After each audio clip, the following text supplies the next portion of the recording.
কয়েকটি নক্ষত্র নিঃশেষে পর্ব সংখ্যা 2 লিখেছেন তেজস্মিতা মর্তুজা। বৈশাখের সকাল 7টা বাজতেই রোদের তেজ টের পাওয়া যায়। নফেল নাফিকে স্কুলে দিয়ে নিজের অফিসে গিয়ে বসে। তার ব্যবসা মন্দা চলছে আজকাল। বিসিকের ব্যবসা ছাড়তেই হয় কিনা এমন অবস্থা। জ্বালানির দাম বেড়েছে, পোষানো যাচ্ছে না, পুঁজি ফুরিয়ে যাচ্ছে, মুনাফা নেই। মাসকান্দা এলাকার রাস্তাঘাটের অবস্থা যা চমৎকার, গতদিনের বৃষ্টিতে নিশ্চয়ই কাদা পানিতে হাঁটু ছুঁই হয়েছে। বিসিকের ব্যবসা ছেড়ে বিদেশ টিদেশ গেলে কেমন হয়, এই ভাবনা আসে মাঝে মধ্যেই। কিন্তু অ্যানি বা সাত্তার সাহেব কেউ রাজি হবেন না। সাত্তার সাহেবের কথা হলো, যাই হোক, ওই বিসিকের আমার 14 পুরুষ খেটে ব্যবসা খাড়া করেছে। তুই মরলেও ওই বিসিকের ব্যবসাতেই মরবি নফেল। আমি ব্যবসা ছেড়ে দেশের কাজ করতে গিয়ে যে নেমক হারামি করেছি, তোকে তা করতে দেওয়া হবে না। ব্যবসা আজ খারাপ যাচ্ছে, কাল ভালো হবে, লেগে থাক লেগে থাক। সকালে ঘুম থেকে উঠে নফেল সামান্য একটু ব্যায়াম করার অভ্যাস আছে। বারান্দায় একটু হাত পা নেড়ে নেওয়া আর কি। এই সময় অ্যানিকে পাওয়া যায় না। দাড়ি বেড়েছে, তাতে কয়েকটি সাদা চুল দেখা যাচ্ছে। নফেল চিন্তায় পড়ে গেল, সে কি বুড়ো হয়ে যাচ্ছে? না, এত জলদি বুড়ো হবার কি আছে? সবে বয়স 32 হলো নাকি একটু বেশি। এই তো এক ছোট্ট নাফি। অ্যানি এখনো কি সুন্দর যুবতী, সে কেন বুড়ো হতে যাবে? তাহলে দাড়িতে সাদা চুল দেখা যাবার কি কারণ? রেশমিকে ডেকে সে বলল, তোর ভাবিকে পাঠিয়ে দে তো একটু। রেশমি বলল, ভাবি নাফিকে ধরতে গেছে। নাফি আবার কোথায় গেল? জানি না। ভোরে উঠে ছেলে কোথায় যায় তুমি দেখো না? আজ তোমার হচ্ছে, তুমি ঘরেই ছিলে, জানো না ছেলে কেমন বাদর? ভাবি আসুক আগে। রেশমি গটগট করে বেরিয়ে গেল। নফেল ব্যাকুল হয়ে বসে রইল। নাফি তো খাটে বসে গুঁড়ো পানি খাচ্ছিল, এর মধ্যে গেল কোথায়? গুঁড়ো পানি মানে হলো বিস্কুট, কেক, ক্রিম রোল, পাউরুটি সব একসাথে পানিয়ে চুবিয়ে গুলে খাওয়া। এটা নাফির রেসিপি। এবং তা খেতে গিয়ে সে সারা বিছানায় বিস্কুটের গুঁড়ো ফেলে ভরে রাখে, কারণ অ্যানির মার থেকে তাকে বাঁচানোর পর্যাপ্ত পরিমাণ লোক এ বাড়িতে মজুদ আছে। নফেল বারান্দায় বসে নাফির কান্না শুনতে পেল। ছেলেটা আবার কি করেছে কে জানে। দেখা গেল পেট অবধি কাদায় ভরে এসেছে। অ্যানি কান ধরে টেনে আনছে। সারা ড্রয়িং রুম নাফির শরীরের কাদায় মাখামাখি। নাফির দাদি অজিপা পড়তে পড়তে দৌড়ে এসেছেন নাফিকে বাঁচাতে। এর মধ্যেই অবশ্য পেট ভরে মার খাওয়া হয়ে গেছে নাফির। নফেল গিয়ে ধরল ছেলেকে। অ্যানি রাগান্বিত হয়ে বলল, আপনার ছেলেকে আমি একদিন এক আছাড়ে মেরে ফেলবো নাফির বাবা। ও আমাকে আর কত হয়রানি করাবে। ওকে এখন এই অবস্থায় কে গোসল করাবে? নতুন প্যান্ট পরেছি সকালে। নফেল হাসি চেপে বলল, আপনি শান্ত হন ম্যাডাম, আমি করাচ্ছি, আপনি আপনার কাজে যান। রেশমি, এক গ্লাস পানি দিয়ে তো তোর ভাবিকে। অ্যানি নফেলের বুক বরাবর এক ঘুষি মারে। ইয়ার্কি পেয়েছেন? ওকে যদি আমার বাথরুমে ঢুকিয়েছেন, আপনার কপালে দুঃখ আছে। নতুন দুঃখ আর কি হবে? বিয়ে করে যে দুঃখ ঘাড়ে তুলেছি, ওই পুরনোটাই। অ্যানি চলে গেল রান্নাঘরে। নাসিমারা কোনোদিন সকালে রান্নাঘরে উঁকি মেরেও দেখেন না অ্যানি একা কি করছে না করছে। রেশমি যাবে স্কুলে। সে একটি কিন্ডার গার্ডেনে চাকরি নিয়েছে। খুবই শখ ও আনন্দের সাথে বাচ্চাদেরকে পড়াতে যায়। 8:30টায় বেরোবে। এখন তৈরি হচ্ছে। বন্ধের ভার্সিটিতে যাবে। নাফিকে তৈরি করতে হবে, টিফিন দিতে হবে। নফেল যাবে বিসিকে। সাত্তার সাহেবও বেরোবেন। সকালটা অ্যানির জন্য অমানসিক ব্যস্ততার। রান্নার খালাকে কদিন আগে ছাড়িয়ে দিয়েছেন নাসিমারা। সামান্য এক সকালের রান্না অ্যানি সামলাতে না পারার কারণ নেই, শুধু শুধু কাজের মহিলার মাইনে দেওয়া অপচয়। বন্দরের কক্ষ থেকে হুলস্থুলের আওয়াজ আসছে। বন্দরের একটা কঠিন দুঃখ আছে। দুঃখটা তার নাম নিয়ে। বাবা কিভাবে পারলো তার এমন উদ্ভট নাম রাখতে? এরকম এরকম বৃষ্টি নামের জন্যই আজ পর্যন্ত কোনো প্রেম হয়নি তার। এরকম নামে ছেলেদেরকে মেয়েরা পছন্দ করে না, কিন্তু সাত্তার সাহেবের ভাষায় নামটা খুবই চমৎকার। বন্দে আলী মিয়া একজন ভালো কবি ছিলেন, তার নামে রাখা হয়েছে এই নাম, বন্ধের প্রধান। বন্ধের যদি এই নাম পছন্দ না করে বহিষ্কৃত হবে বাড়ি থেকে, আর কি। বন্ধের ও নাফি এখন চিরুনি তল্লাশি চালাচ্ছে। বিছানার চাদর, কাঁথা, এমনকি তোশক সহ উঠিয়ে ফেলা হয়েছে। প্রতিটা আসবাবপত্র ঝেড়ে বেছে দেখা হচ্ছে, কারণ গত রাতে নফেল নাফির জন্য চকলেট এনেছিল। নাফি তা থেকে একটা হাতে করে বন্দরের কক্ষে এসেছিল বল নিতে। তারপর সে চকলেটটা এই কক্ষে ফেলে চলে যায়। এখন তা খোঁজা হচ্ছে। নাফির গোসল শেষ, সে এখন স্কুলে যাবার আগে চকলেটটা খেয়ে তবেই যাবে, নয়তো সে স্কুলে যাবে না। বন্ধের কাঁচা ঘুম ছেড়ে খুব জানপ্রাণ লাগিয়ে নাফির চকলেট খুঁজছে। তার মুখ দেখেই বোঝা যাচ্ছে সে পণ করেছে আজ ভাতিজার চকলেট সে খুঁজে বের করেই ছাড়বে। যে চকলেটটা বন্ধের রাতে খেয়ে খোসাটা বারান্দা দিয়ে ফেলে দিয়েছে, চকলেটটা এখন খুঁজে পেতেই হবে। অদ্রিজের কক্ষে রেশমির প্রবেশ নিষেধ। নিষিদ্ধকারী মানুষটি হলো অদ্রিজ। তার কক্ষে জোয়ান চাচাতো বোনের অবাধ যাতায়াত বিপজ্জনক। অবশ্য কারোই প্রবেশের অনুমতি নেই, কিন্তু প্রায়ই সে গভীর রাতে বাড়ি ফিরে দরজা বন্ধ করতে ভুলে যায়। আজ দরজা খোলা পেয়ে বরাবরের মতো অ্যানি ঢুকল নিঃশব্দে। তাতেও অদ্রিজ নড়ে চড়ে উঠল। এত সজাগ ঘুম স্বাভাবিক নয়।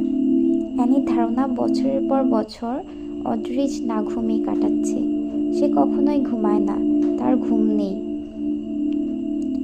নফেল রান্নাঘরে গিয়ে দেখল রেশমি কড়াইতে চামচ নাড়ছে। জিজ্ঞেস করলো, তোর ভাবি কোথায় রে? অদ্র ভাইয়ের ঘরে গেছে বোধহয়। কথাটা শুনে নফেলের মুখটা যেন শুকনো হলো। সে কেমন এক দৃষ্টি মেলে দোতলায় অদ্রিজের রুমের দরজাটার দিকে একবার তাকালো। রেশমি বলল, ভাবিকে ডেকে দেবো বড় ভাইয়া? না থাক। শার্টের হাতা গোটাতে গোটাতে নফেল ডাইনিং টেবিলের দিকে এগিয়ে গেল। অ্যানি জানালার পর্দা সরাতে হুড়মুড় করে ভোরের আলো এসে পড়ল অদ্রিজের মুখে। চোখ খুলল অদ্রিজ। সেই লাল টকটকে চোখে সূর্যরশ্মি পড়ে চোখ দুটো জ্বলন্ত লাভার মতো দেখালো। ওভাবে উপুর হয়ে পড়ে যে রইল, এখানে রুয়াদ থাকলে এর একটা বৈজ্ঞানিক ব্যাখ্যা দিত। রাতের বেলা মানুষের মস্তিষ্কে মেলাটোনিন হরমোন তৈরি হয়, যা ঘুমের সহায়ক, কিন্তু দিনে তা হয় না। তাই যদিও মানুষ রাতের ঘুমের ঘাটতি পুরাতে দিনে ঘুমায়, তবে সেই ঘুমে মস্তিষ্ক সায় দিলেও শরীর দেয় না। তাই এরকম কুচে মুরগির মতো ঝিমুতে থাকে।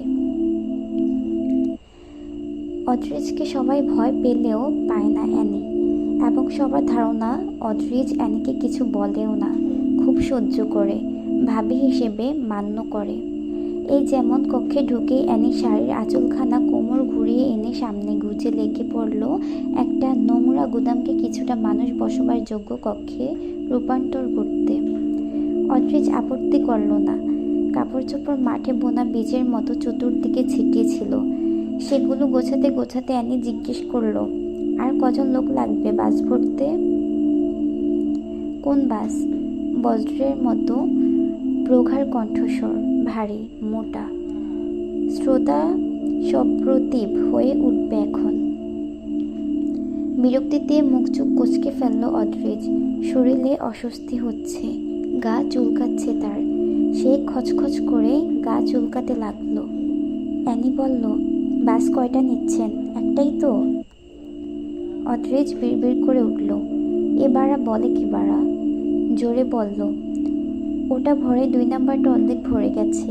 এখন যান, আপনাদেরকে নিষেধ করেছি আমার রুমে আসবেন না। অ্যানি জানালো, আপনার রুম না এটা, আমার শ্বশুরবাড়ির একটা রুম, যেটা আপনার কবলে পড়ে পৌরসভার ডাস্টবিনে পরিণত হয়েছে।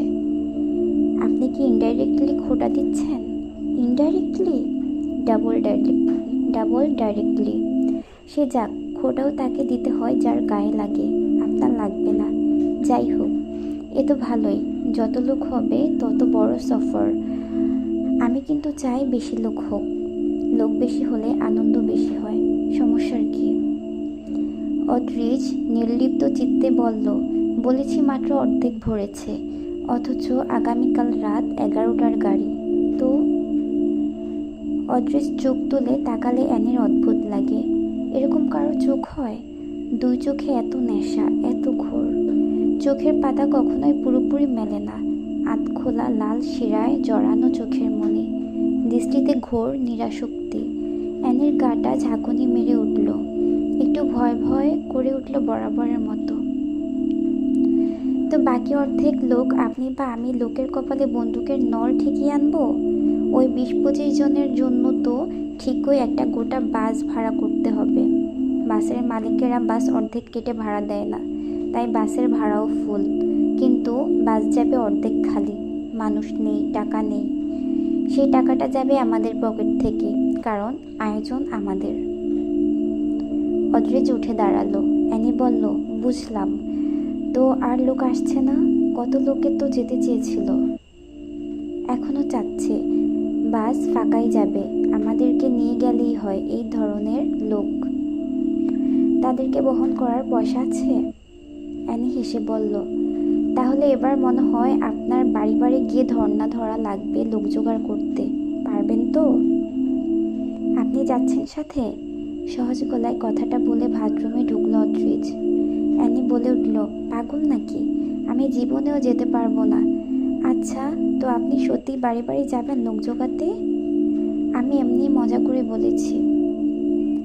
আমি আন্তরিকতা ভাবেই বলেছি। অদ্রিজ, হ্যাঁ? আপনার মুডের ওপর জিনের আছর আছে। থাকতে পারে। আপনি এত অদ্ভুত, অস্বাভাবিক একটা মানুষ। শুনেছি জিনে ধরা মানুষের মেজাজ মুহূর্তে মুহূর্তে পাল্টায়। আমি আপনাকে এক এক মিনিটে এক একটা অদ্রিজ হিসেবে আবিষ্কার করি। নিঃসন্দেহে আপনার মস্তিষ্কটাই নবম আশ্চর্য এই পৃথিবীর, কারণ বিশ্ববিখ্যাত বিজ্ঞানীরাও এক একটা আবিষ্কারের পেছনে বছরের পর বছর সময় দিয়েছেন। আপনি তো মিনিটে মিনিটে করছেন। এখন যান, আমার রুমে আসবেন না। আমি না ডাকলে আসবেনই না। বহুবার মানা করেছি আপনাদেরকে। বাইরে থেকে নাফির কান্নার আওয়াজ আসছে। বাড়ি থেকে এভাবে রাত দুপুরে তার চকলেট নিখোঁজ হতে পারে না। সে আজ চকলেট না খেয়ে স্কুলে যাবে না। তাকে নতুন চকলেট কিনে দিলেও হবে না, ওটা খেয়েই সে যাবে। কারণ সে রাতে মনে মনে অঙ্গীকার করে শুয়েছে চকলেটের সাথে। ওটা না খেলে চকলেট কষ্ট পাবে। অ্যানি বেড়ে গেল গল গল করে, খানিকটা বমি করে ভেসেন ভাসিয়ে দিল অদ্রিজ। নয়নতারাদের এলাকাটা বিশাল বড়, কিন্তু নয়নতারা কাউকেই চেনে না। তার দৌড় বাবার চাচার বাড়ি থেকে নিজেদের বাড়ি অবধি। ছোট দাদুর বাড়িটাও বাড়ির পেছনের গেট খুলে বাগান পেরোলেই পাওয়া যায়। বাইরে বের হওয়া বলতে কলেজ। আজ কিছুদিন কলেজে যাবার রিক্সা পাড়ার মোড় অতিক্রম করার সময় সাইনবোর্ডটি রোজ চোখে পড়ে নয়নতারার। আনন্দ আনন্দ ভবন, আনন্দ ভবন, আনন্দ ভবন। জেলা সিলেট, স্থান সাদা পাথর, রাতারগুল, বিছানাকান্দি, জাফলং, ডাউকি ব্রিজ, মায়াবী ঝর্ণা। সফরের সময় 5 দিন। নয়নতারা চোখ ফিরিয়ে নেয়। এসব তার দেখতে নেই। পাড়ায় আমেজ লেগেছে কয়টা দিন। গম গম করছে চারদিকে। বিশাল বড় আয়োজনের সাথে সবাই যাচ্ছে আনন্দ ভবনে। সব বাড়ি থেকে কেউ না কেউ যাচ্ছে, কেবল সে নয়। নয়নতারা ছোট দাদির নাম লিপি। তিনি নয়নতারাকে ভীষণ ভালোবাসেন। ওনাদের দোতলা বাড়ি, নিচের তলার উঠোনে উৎসবের মতো লেগে থাকে। বাড়িতে লোক অনেক থাকলে এই সুবিধা, উঠানের চারধার ধরে ফুলের গাছ, সাদা ফকফকা ঢালাই উঠোনটায় সবসময় কাজভাত চলে।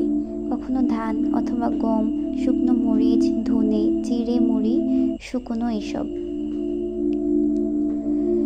একটি পেন্টিং এর কাজ সম্পূর্ণ হবে, তার দেয়ালে টাঙানোর আগে ছোট দাদিকে দেখানো হবে না, এ হয় না। লিপি বেগম চাল ঝাড়ছিলেন, তখন নয়নতারার চপল পায়ে প্রবেশ করল সেখানে। রুবিনা নিজে শেখরার দোকানে গিয়ে খাঁটি রূপোর নূপুর গড়িয়ে এনেছেন, ঝুনঝুনিওয়ালা নূপুর। নয়নতারা নূপুর পরতে চায় না, তার পা চুলকায়, কিন্তু দাদুর জোর ঠেলা দেয়। সে প্রবেশ করতেই রিনিঝিনি আওয়াজে মুখ তুলে চাইলেন লিপি বেগম।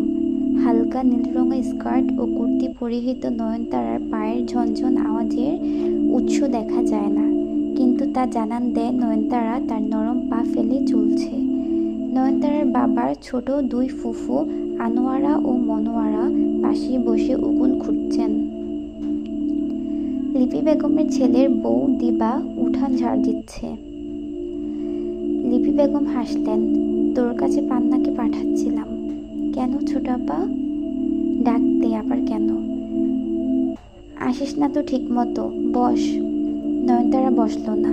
সে ছোট আপার মুখের সামনে মেলে ধরল চিত্রকর্মটি। দেখো দেখো কেমন, ভ্রু নাচায় নয়নতারা। লিপি বেগম হেসে ওকে টেনে বসালেন। বসল সুরি, কাজ সেরে দেখি। তুই আঁকছিস? জানি খারাপ হয় নাই। পিঠের উপর বসে নয়নতারা চিত্রকর্মটির দিকে তাকিয়ে কেমন উদাস হয়ে পড়ল। লিপি বেগম নয়নতারার মুখে চেয়ে বললেন, আজ মন খারাপ নাকি রে? ফড়িংয়ের মতন ছটপট করা মেয়ে লোকের মুখ শুকনো কেন? সেতু ফুফি কোথায় ছোট আপা?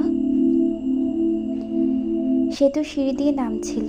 লিপি বেগম বললেন, ওই তো সেতু। নয়নতারা আলতো হাসে। তার অত সুন্দর হাসির কোনো সামান্য প্রতি উত্তর করে না সেতু। নয়নতারা কিছু মনে করল না তাতে।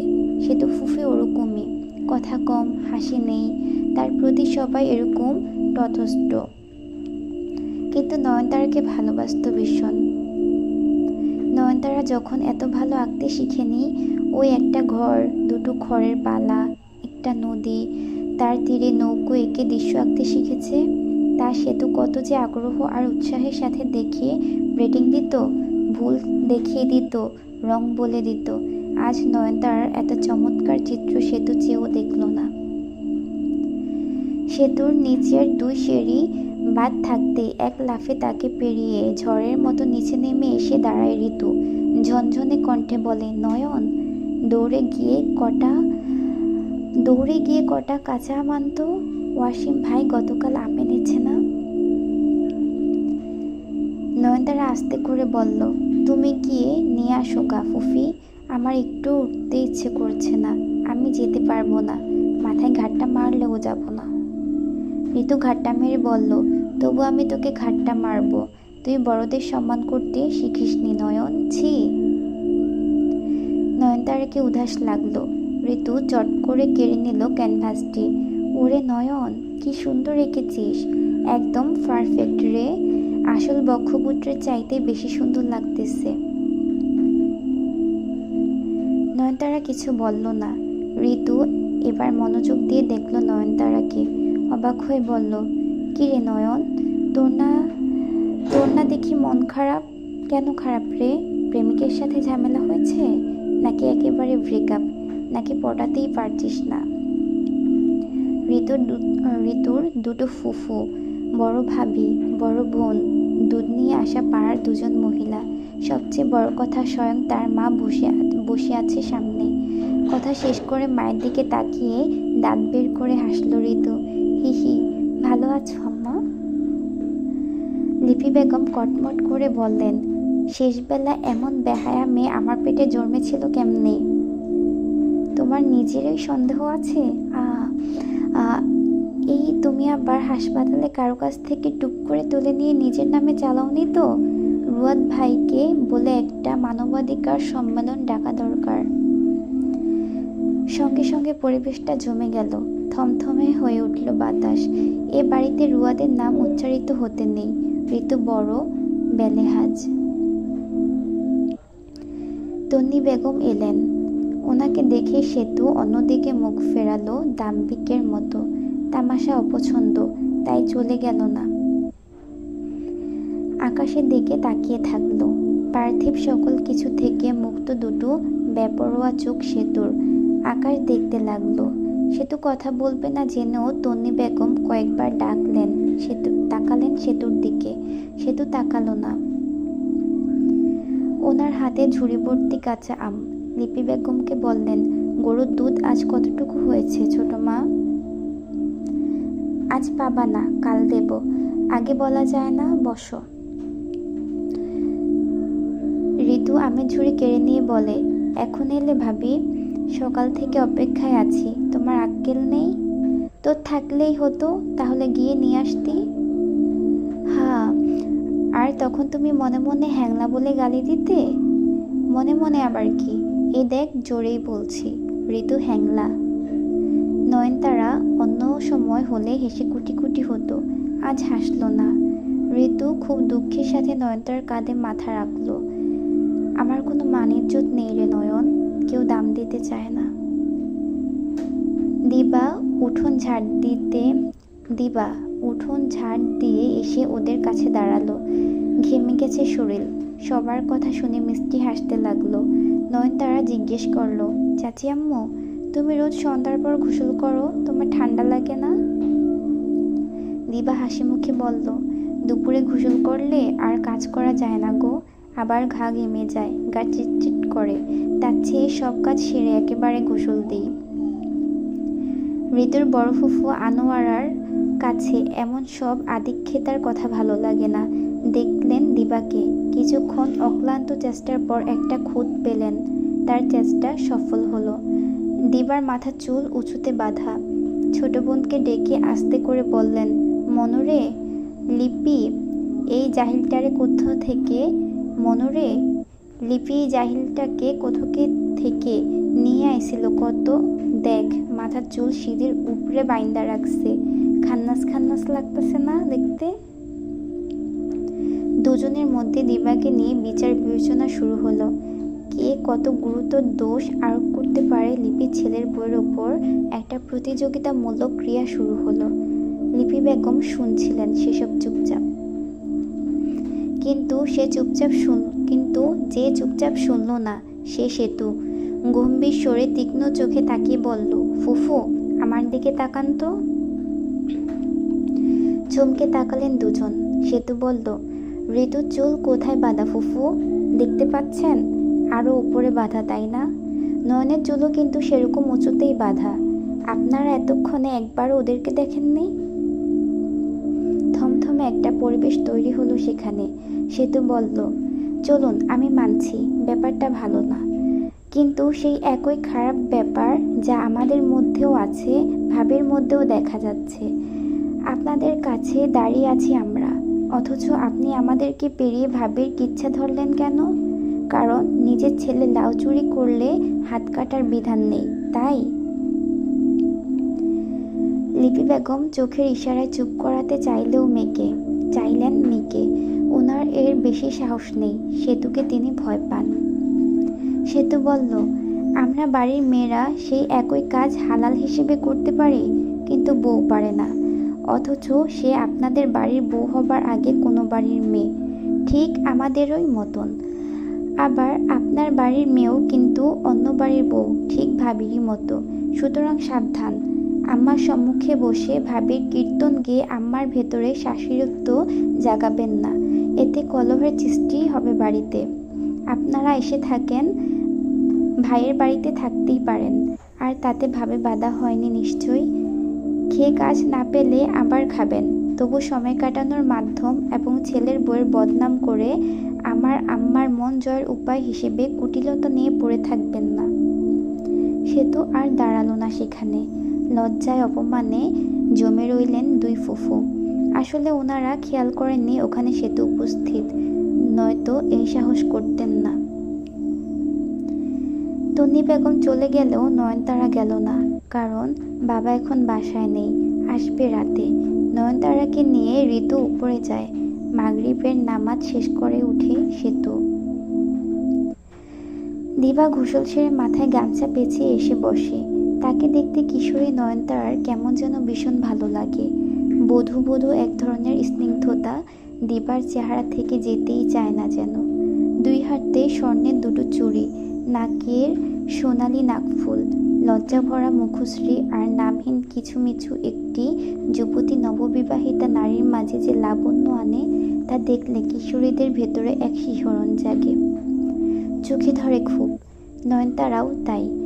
দিবা চাচি আম্মু তাকে স্নেহও করে বেশ, ভীষণ মিষ্টি করে হাসে, চিকন সুরে কথা বলে, মাথায় সিঁথি অবধি ওড়না থাকে সবসময়, খুব ভালো লাগে তার দেখতে। ঋতু বটি, গ্রেটার, একটি শিল ও ছোট্ট নড়া, দুটো গামলা, ছোট বাটি, মশলা ইত্যাদি সব উঠিয়ে ঘরের মেঝেতে তুলে এনে সবার কাজ বুঝিয়ে দিল। ভাবি, নিচে নামেন, কাজে হাত দেন, আপনি আমগুলো কুচাবেন, আমি মশলা রেডি করছি। নয়ন, তুই গিয়ে সরিষার তেলের বোতল আনবি, মনে নেই ওটা আনতে, আর পারলে ফুফুদেরকে ডেকে আনবি।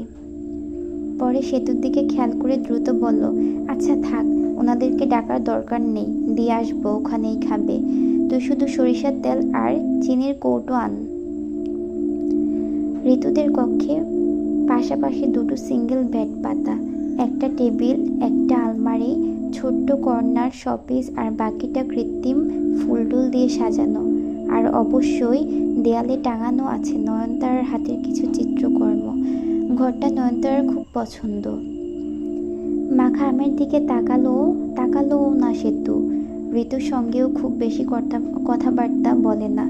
ঋতু অবশ্য জ্বালায় খুব, আবার ভয়ও পায় একটু। আম খেতে খেতে দিবা ও ঋতু নয়নতারাকে ধরল। নয়ন, সত্যি করে বলতো তোর কি হয়েছে, মিথ্যে বললে এক চড় মারবো। নয়নতারা অবাক হলো। আমার কি হবে? আমার নাটক করছিস আমার সাথে? গাঁটটা মারবো একটা। এত চুপচাপ কেন? কয়েকটা আমের টুকরো একসাথে মুখে পুরে নেয় ঋতু। সেতু কথা বলবে না জেনেও নয়নতারা সেতুর দিকে তাকিয়ে থাকলো। সেতু ভয় পড়ছে, কোনো দিকে খেয়াল নেই। সেদিকে তাকিয়ে নয়নতারা আস্তে করে বলে, তোমরা আনন্দ ভবনে যাচ্ছ শুনলাম, দিবা চাচি আম্মুও যাবে? ঋতু নিভে গেল। সে জানে ওয়াসিম ভাই জীবনেও নয়নতারাকে অনুমতি দেবে না যাবার। ঋতুর মন খারাপ হলো। সে হেসে জিজ্ঞেস করলো, তুই যেতে চাস নয়ন? নয়নতারা দ্রুত মাথা নাড়ায়। না না, পাগল নাকি, এমনি জিজ্ঞেস করছিলাম, আমার ওসব ভালো লাগে না, অত লোকের ভেতর, ধুর ওসব। তার চোখে মুখে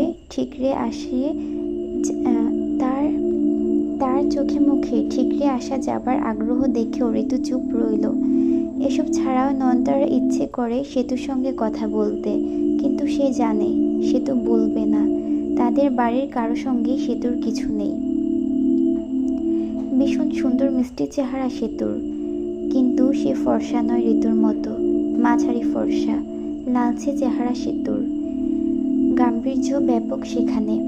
আগে এমন সেতু ছিল না, কিন্তু বরাবরই স্ব-অভিমান ও আত্মগরিমাটা বেশি। নয়নতারার এখনো মনে পড়ে একসময় রুয়াদ চাচ্চুর জন্য এই সেতু ফুফির সে কি পাগলামি। নয়নতারা তখন আরও ছোট ছিল, এখন বয়স 16 পেরোলো। সে ইন্টার ফার্স্ট ইয়ারে। এখন কি সে বড় হয়ে গেছে? একতলা ফ্ল্যাটটা ছোট, বড় জোর 4 জনের বসবাসযোগ্য। অদ্রিজ ও অ্যানিকে বিছানায় বসিয়ে মোহর নাস্তা বানিয়ে আনলো। অ্যানি খুব অবাক, সে ভাবতেই পারছে না অদ্রিজ তাকে রুয়াদের ফ্ল্যাটে এনেছে। রুয়াদকে সে বহুদিন দেখে না। অদ্রিজের মা রুয়াদের ফুফাতো বোন, অ্যানির ছোট চাচি শাশুড়ি, অর্থাৎ অ্যানির চাচি শাশুড়ির মামাতো ভাই রুয়াদ। এক গাদা নাস্তা নিয়ে হাজির হলো মোহর। অ্যানি রাগ করলো, এই মেয়ে, মাথা ঠিক আছে তোমার? এত কে খাবে এই অসময়ে? মোহর একরোখায়ের মতো বলল, আপনারা খাবেন, আমি অত সব জানি না। আজ আকাশে চাঁদ নেই, তবে নক্ষত্র ফুটেছে অনেক। অদ্রিজ বসেছে জানালার পাশে, দৃষ্টি তার অপলক দূর আকাশে। মোহর বেশ কয়েকটা ডাক দিলেও মনে হলো না তা অদ্রিজের ভাবান্তর করাতে যথেষ্ট। যখন ডাক শুনল, মনে হলো কোনো দূর জগৎ থেকে রূহটা হঠাৎ মুহূর্তে ছুটে এসে অদ্রিজের দেহে প্রবেশ করল। এতক্ষণ ছিল না। অদ্রিজ এ জগতে ফিরে ঘন ঘন কয়েকটা শ্বাস ফেলল। দুটো ঢোক গিলে একটু গা চুলকে মোহরকে জিজ্ঞেস করল, চশমাটু কখন ফেরে? আমি বেশিক্ষণ বসতে পারবো? সে আসে রাত 9টায়, এখন বাজে 8:45। 15 মিনিট অপেক্ষা করেন। এত তাড়াহুড়া কেন? মনে পড়ে না আমাদেরকে? নাকি বড়লোক পড়লে গরিবের কথা ভাবতে বাধে? অদ্রিজ কিছুই বলল না। 2 আঙ্গুলে গলা ম্যাসাজ করলো, সামান্য একটু পানি খেলো, খুব দ্রুত গিলল পানিটুকু। পানি পান করার পর মুখটা বিকৃত করলো, যেন পানি নয়, বিষ পান করতে দেওয়া হয়েছে জোরপূর্বক। মহরের অনেক সাদাসাদির পরেও সামান্য কিছুটা খাবারও মুখে দিল না। তার খিদে পায় না, অস্বাভাবিক রকমের খিদে কম। মহর চোখ ছোট করে বলল, বাড়িতে কি বউ ফেলে আসছেন নাকি এই লোক?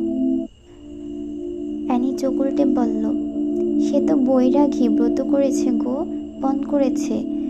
বয়স 250 না পেরোলে বিবাহ করিবে না, শুধু আকাশের তারা দেখবে। মহর হেসে ফেলল।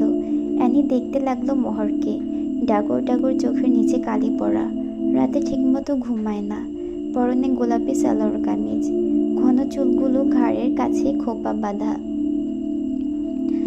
জর্জেটের ওড়নাটা বারবার মাথা থেকে পড়ে যাচ্ছে, নতুন বইয়ের ভঙ্গিতে বারবার তা তুলে মাথায় দিচ্ছে। অ্যানির চোখে মেয়েটাকে দেখতে কি যে মিষ্টি আর স্নিগ্ধ লাগলো। ঠোঁটের কোণে নির্মল হাসি, হাসলে থুতুনিতে টোল পড়ে। রুয়াদের সাথে বড় মানিয়েছে। এ পর্যায়ে অ্যানির অদ্রিজের কথা মনে পড়ল। এই লোকটা কি পারে না এমন একটা টুকটুকে বউ ঘরে তুলতে? এত নিরাসক্তি, এত অযত্ন। অ্যানির একটা জায়ের বড় স্বাদ। সে মহরকে জিজ্ঞেস করলো, সারাদিন একা থাকো বদ্ধ এই ফ্ল্যাটে? মহর আলতো হাসে। সেই লোকটা ছাড়া আর আছে কি আমার? সে যতক্ষণ থাকে না ততক্ষণ তো একাই আমি। এই ফ্ল্যাটে কেন, পুরো দুনিয়াতেও একাই। অ্যানি গাঢ় চোখে তাকায়। ভালো আছো তো? থুতুনিতে হাত ঘষে আবার হাসে মহর। ভালো? হ্যাঁ ভালোই তো, খারাপ কি? রুয়াদ এলো মিনিট 10 পরে। তার সৌম্য চেহারা। বয়স কত হবে? 28-29। লম্বা ছিপছিপে শরীরের গড়ন, বর্ষা মতো চেহারা রোদে পুড়েছে। মাঝারি লম্বা মুখের কাঠামো, পরনে একটা অফ হোয়াইট রঙা চেক শার্ট, চোখে সাদা চিকন চশমা। ছোট্ট একটা ব্যাগে সে তাদের ছোট্ট সংসারের বাজার এনেছে। সাথে এনেছে একটি পাখির খাঁচা, তাতে 4টি বাজিঘর পাখি এনেছে সে, 2টো নীল ও 2টো সবুজ রঙা। মেহমানদেরকে দেখে হাসলো সে। অ্যানিকে জিজ্ঞেস করলো, ভালো আছেন মামি? আছি আলহামদুলিল্লাহ। আপনার দিনকাল ভালো যায় কমরেড সাহেব?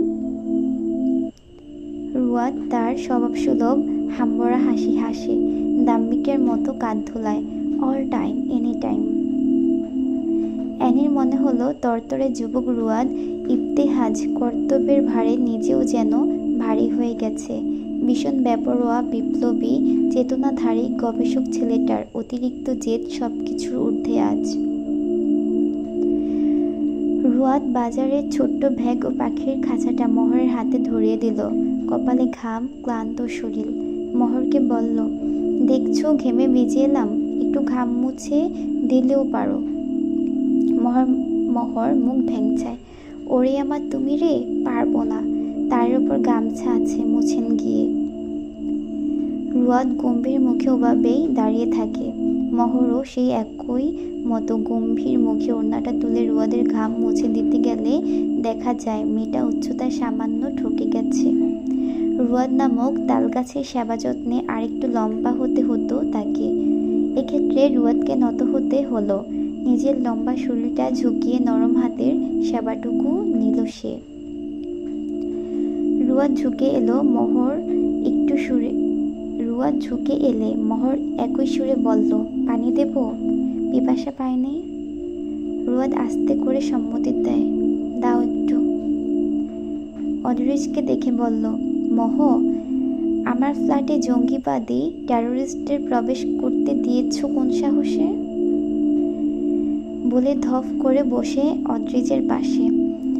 কাব্যিক সুরে কানে কানে বলে, টেলিস্কোপ ছাড়া তারার মিটমিটে আলো কেবল চোখে ধরা পড়ে বড় জোর। সমগ্র তারকারাজির হদিশ মেলে না রে পাগলা। অদ্রিজ চমকায় না, শান্ত চোখে তাকায় রুয়াদের দিকে। কে বলেছে তোকে তা? রুয়াদ চোখ টিপল। আমি একজন বিজ্ঞান মনস্ক লোক মামা, ডু নট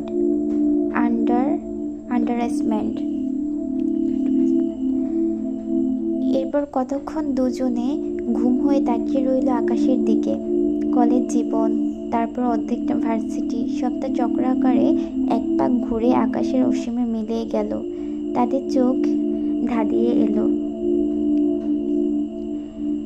অনেকক্ষণ পর রুয়াদ বলে,